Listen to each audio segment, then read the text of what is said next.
Good morning. This is a video response to Huples. Huples did a video about about sprouting seeds, and I like the video very much. Huples, I like you presented it. It was very educational, instructional. Uh, I liked it. I had heard about sprouting seeds before, but I had never really paid much attention to it. Um we have a family used to live across the street from us that they were Hindus and they were vegans or vegetarians, and they used to sprout seeds all the time. And I once tried one of their dishes, and it was really, really good. So it's okay. But I had no idea how you did the process. And now that you showed me on that video, although I like the video and everything, I'm pretty sure I will not be doing that. And this is why. It seems like it requires too much time, uh, too much effort for too few calories. Maybe I'm wrong about this. Maybe you can do that in a batch of a gallon at a time or something, a lot more. But 4 days to get that little the little calories, that just doesn't seem right. And the whole thing of washing them, this and that. Oh God, I mean, I don't have the patience to keep up with something like that.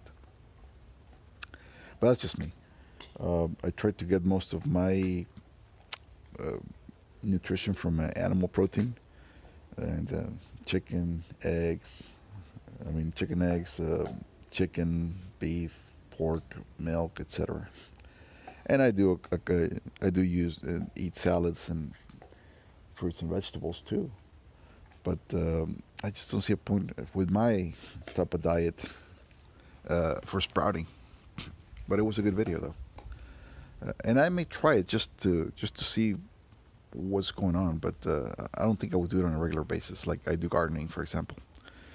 Now, I would recommend something. I know you're trying to get a garden started, and I heard you mention something about composting or warm bins and stuff like that. Uh, you may want to consider aquaponics.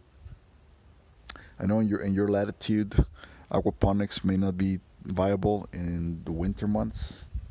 I would say that perhaps you could do aquaponics in a greenhouse in the winter or year round, in a greenhouse that's heated. Maybe a rocket mass heater would work for you since you have so much wood in your areas. Research rocket mass heaters with Paul Wheaton. He's an expert in that stuff.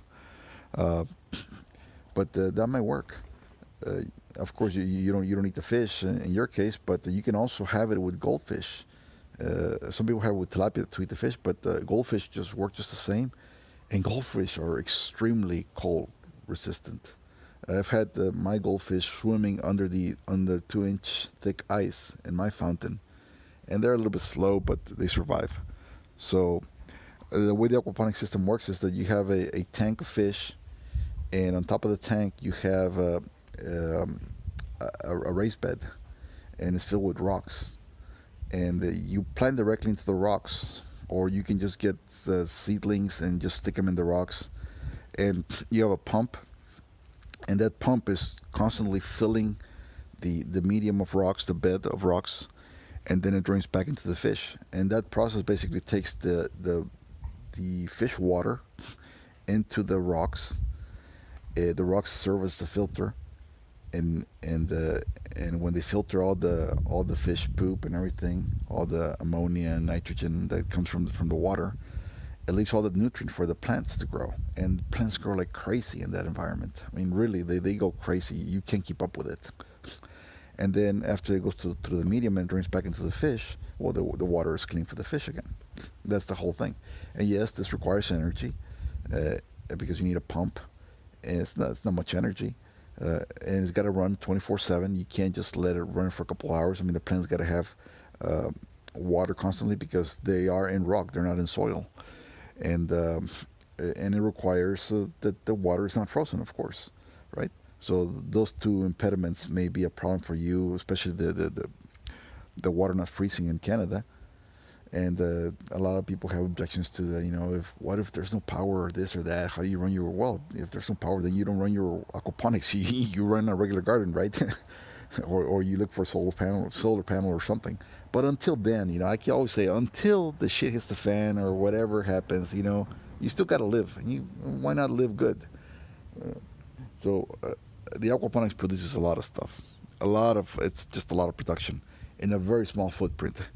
You see all the garden right there? I mean, I can run a small 4x8 aquaponics bed and get as much production in that bed that I do out of that entire garden. And of course, a lot of things don't grow in an aquaponic system, like corn and fruit trees and all that stuff's not going to grow there, right? You're mostly growing leafy greens. You're growing your kales, your chards. I've seen people grow tomatoes in 5-gallon buckets that they connect to the aquaponic system. Those grow pretty well. Just research it, aquaponics, and you'll get thousands of videos about people doing it really good. I plan to do it with my little fountain. I have a fountain with some goldfish, and I plan to do it just to keep the water clean, keep the fish healthy, and have something other than just a pretty little pond, a pretty little fountain running all day long, and maybe have a pretty little fountain running, and next to it have a bunch of nice edible greens. But anyway, thanks for the video. I liked it a lot. In my case, in my situation, and given my diet, I don't think I would do that. But it was a good video. Until next time.